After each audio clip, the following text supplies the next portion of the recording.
They thought she wouldn't dare. That she would stick to the script, rattle off a few polite criticisms, and sit down quietly like so many others before her. But Kem Bardon shattered that expectation like glass under pressure. What unfolded in the Commons was not just a statement, it was a political reckoning. And for the first time in months, it felt like someone had the guts to say what millions across the country have been thinking: this government is not leading, it's loitering. And Labour, tragically, is no better. The performance by the leader of the opposition in yesterday's session was not a debate, it was an evisceration. Keir Starmer didn't just lose control of the floor, he lost the moral authority he's so carefully tried to curate. The moment Bardon began, it was clear that the atmosphere in Westminster had shifted. And no amount of well-rehearsed lines or weary appeals to civility could contain what was coming. Bardon's criticism of the Prime Minister's Middle East statement didn't just cut, it exposed. For weeks, the government has fed the public half-measures, rehearsed phrases, and diplomatic waffle. But when you strip away the spin, we're left with a government that didn't see the strikes on Iran coming, didn't know Israel's plans, and somehow wasn't even informed by its closest ally, the United States. This isn't diplomacy. It's dysfunction. And it lays bare the sheer irrelevance Britain now occupies on the world stage. Let's be clear. A Prime Minister who must beg his own party to stay in line is not a leader. He is a caretaker. And when that same Prime Minister tries to project strength on foreign affairs while his own legal advisers can't even agree on the legality of allied military action, the charade becomes farcical. When Bardon asked, which levers are being pulled, it wasn't rhetorical theatre. It was the most damning indictment imaginable: the levers are either broken, or no one's at the controls. But what took yesterday's session from merely uncomfortable to explosive was Bardon's forensic breakdown of the Diego Garcia debacle. For weeks, the government has spun this £30 billion agreement as strategic diplomacy. But the truth is darker, more humiliating. China, the very nation this government postures against with its Indo-Pacific tilt, has voiced support for the deal.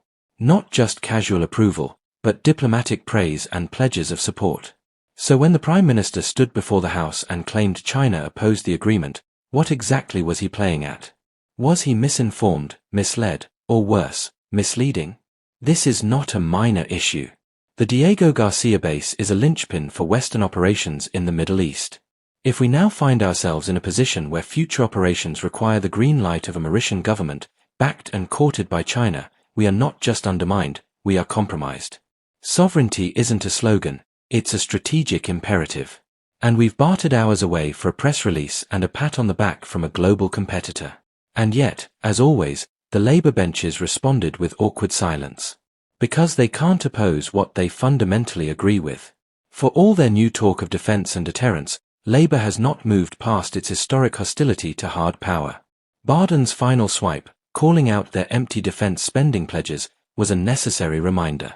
Talk of 5% of GDP sounds impressive until you scratch the surface. This government can't even show how it'll fund 3%. It's a promise built on paper and propped up by press officers. The public deserves clarity, not confetti. This is not just about political gamesmanship in the Commons. This is about a national trajectory that is drifting dangerously toward mediocrity.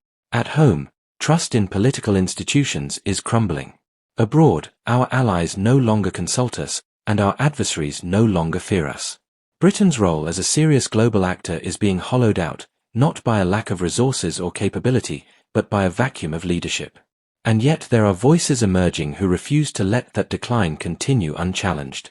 Kem Bardon's performance was not just cathartic, it was catalytic. It signaled that there is still a political instinct in Britain capable of cutting through the fog of managed decline. One that doesn't flinch at confrontation, that demands straight answers, and that exposes weakness where others politely avert their eyes. Politics should not be about theatre.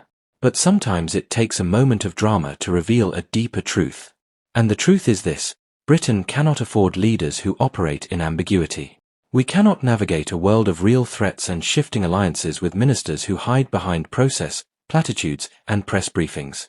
Leadership means knowing where you stand, and having the courage to say it, even when the room goes quiet. Yesterday, the room didn't just go quiet. It froze.